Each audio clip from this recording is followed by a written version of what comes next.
नमस्कार मंडळी. बाहेर ऊन बघा कसं तापलंय आणि सगळीकडेच कडक उन्हाळा सुरू आहे. तर अशा कडक उन्हाळ्यामध्ये जर शरीराला थंडावा देण्यासाठी कैरीचं पन्हं मिळालं तर किती छान वाटेल ना. तर हे पन्हं मी फर्स्ट टाईमच बनवलेलं आहे. खूप छान वाटलं पिऊन आणि अगदी 5 मिनिटात बनवून तयार होतं. तर इथे मी 2 कैऱ्या कुकरमधून शिजवून घेतल्या.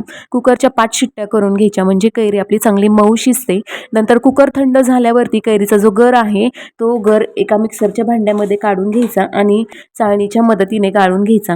नंतर जेवढा गर निघाला तेवढाच गूळ चिरून घ्यायचा. थोडंसं पाणी टाकून कमी गॅसवरती तो ठेवून वितळून घ्यायचा.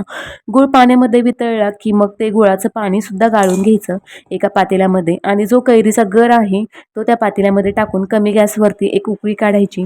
नंतर 1 चमचा वेलदोडे पूड टाकून मिक्स करायचं आणि मग नंतर थंड झाल्यावरती एका भांड्यामध्ये 1 चमचा पन्हं आणि थंड पाणी टाकून मिक्स करायचं.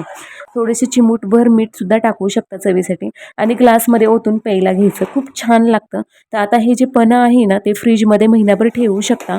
जेव्हा प्यायचं असेल तेव्हा एका ग्लासमध्ये पन्हं आणि थंड पाणी टाकून मिक्स करून प्यायला घ्यायचं आणि एन्जॉय करायचं.